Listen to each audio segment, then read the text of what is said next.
Servant leaders. Shepherds of God's people must become servant leaders, following the example of Jesus Christ. Here's Gene to explain. Chapter 11, verse 16.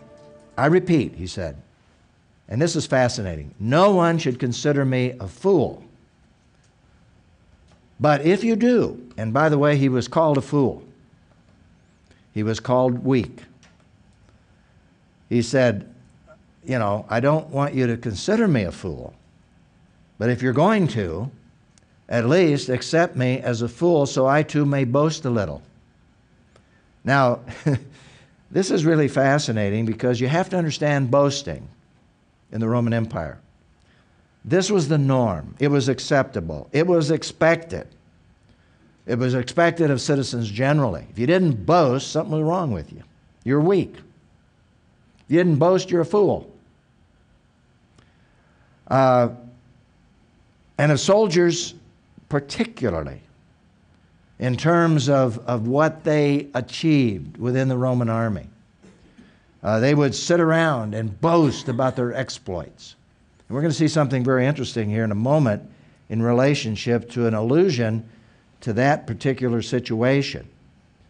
And what Paul is really saying here is, look, I am a fool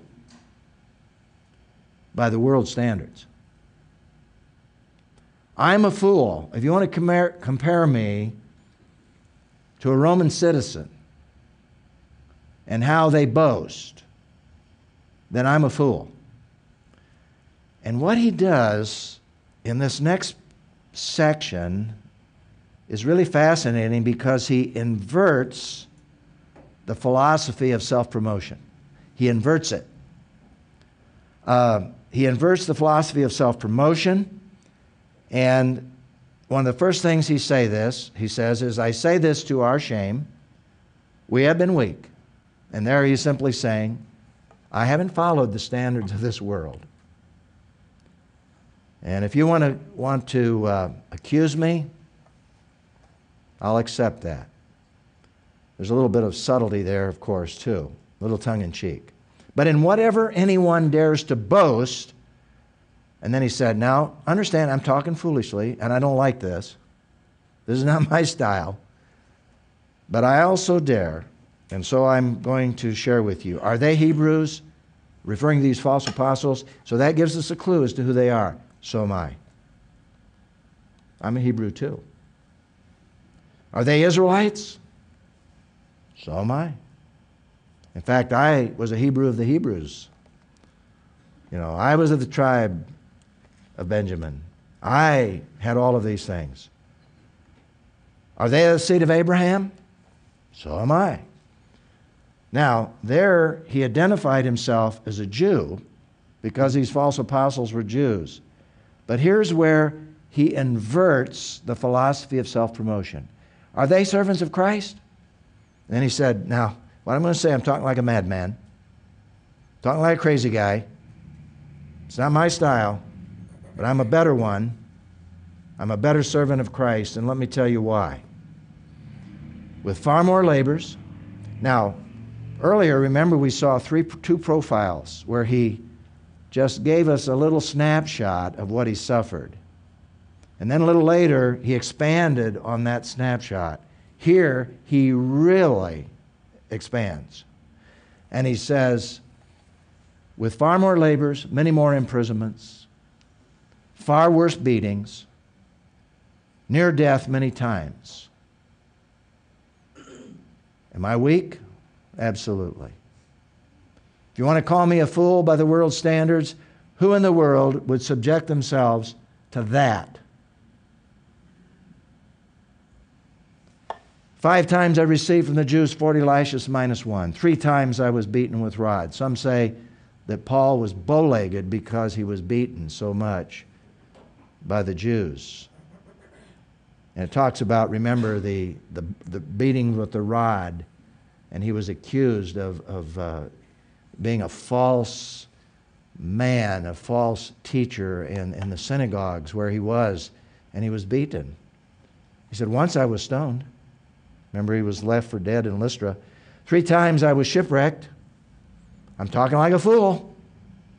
But I'm telling you, if you want to call me weak, I'm weak. I'm a fool. I mean, who would do this? This is stupid. This is crazy. I'm a madman. I've spent a night and a day in the depths of the sea. On frequent journeys, I faced dangers from rivers, dangers from robbers. When he made that trip to Antioch and Pisidia, when he got off that ship and went up 100 miles up into the mountains, was one of the most dangerous areas where robbers would beat you and nearly kill you. And that's where Paul and Barnabas went up that mountain jail. It was 100 miles. And that's where John Mark, remember, bailed out. He knew what lay ahead and he didn't want to go. Dangers from the Gentiles, dangers from my own people, dangers in the city, dangers in the open country, dangers on the sea, dangers among false brothers. Am I a fool? By your standard, I'm stupid. Labor and hardship, many sleepless nights, hunger and thirst, often without food, cold, lacking clothing. He's not exaggerating. This is reality. And then he said, not to mention other things, there is the daily pressure on me, my care for all the churches. And that's why I'm writing this letter. I am concerned about those Corinthians. I worry about them. I am concerned about what is happening to them. When I was in Troas, I was in agony. When I went across the Aegean Sea waiting for Titus to come, he said, I was really concerned. But Titus has come, and he's told me that you are responding at least to certain aspects of my letter, the lost letter that he had sent, that we don't have, of course, in our records.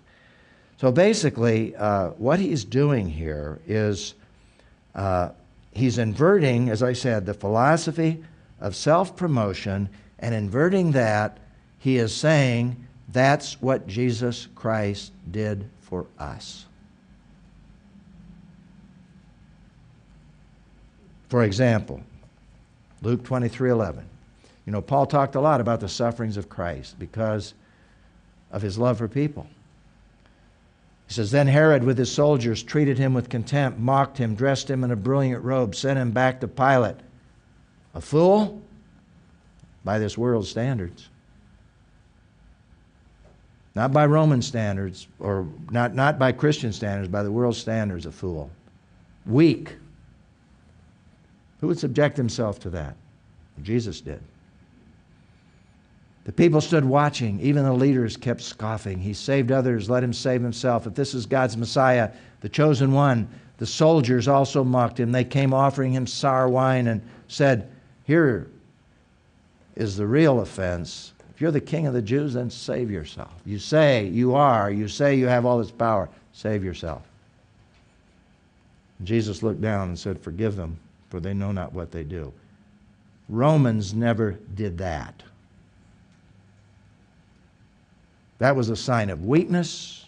That was a sign of being absolutely a fool. I'm a fool, Paul said. Just like Jesus. You call him a fool? And there's something fascinating at the end of this passage. I don't have this on a slide, but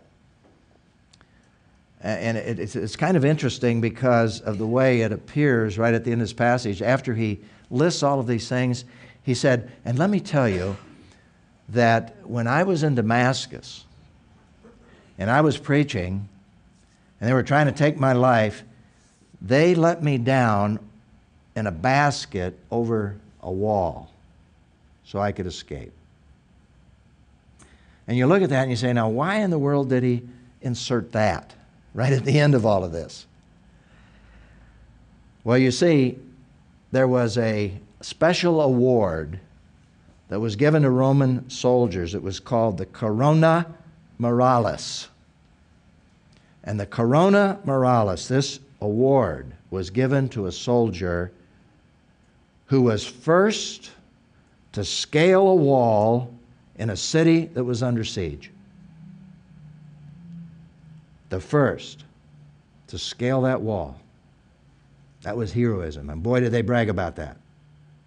He said, let me tell you what I did. I was let down with a basket so I could escape. Just the opposite. And you know what? You call me a coward. You call me a coward, a fool, weak. But in essence, he was saying, I did that for the cause of Jesus Christ, because God had a plan for me. And I escaped. Call me a fool if you want. But I'm a fool for Christ, because I'm following the image of Jesus Christ. Isn't that a fascinating passage? This is why I say this is an inverted philosophy of self-promotion. And he uses that to defend his apostleship as a follower of Jesus Christ. Reflection response question. How does Peter's leadership profile illustrate Paul's approach to defending himself against criticism? Well, it was the opposite of the false apostles. This is a beautiful passage, 1 Peter 5. He says, therefore, as a fellow elder and witness to the what? Sufferings of the Messiah. Peter said, we saw him suffer. We saw him die for the sins of the world. We saw him being mocked as a fool, as a weak man. But we also were participants in the glory about to be revealed, which was a reference to when they were on the Mount of Transfiguration with Jesus. Peter and John and James. And so he said, I exhort the elders among you, shepherd God's flock among you. How? Not overseeing out of compulsion, but freely, according to God's will. Not for the money, but eagerly. Our motivation should be to serve. Doesn't mean it's wrong to receive compensation for ministry when you work hard at preaching and teaching. That's not what he's saying. But if that's the primary motive, like these false prophets were, then something's wrong. Not lording it over those entrusted you, which is exactly what these false prophets were doing, but being examples to the flock. What kind of an example? An example of Jesus, who gave himself totally for us. And when the chief shepherd appears, you will receive the unfading crown of glory. Now, if these Corinthians were thinking at all, if they were listening at all to this letter, if they were processing at all, they would see in Paul a contrast with these false apostles who were bragging and who were boasting, just like the world, and accusing Paul arrogantly of being this stumbling, bumbling idiot who couldn't even speak the language and who was following the flesh. Isn't it interesting how he defended himself in this particular passage of Scripture? Fascinating.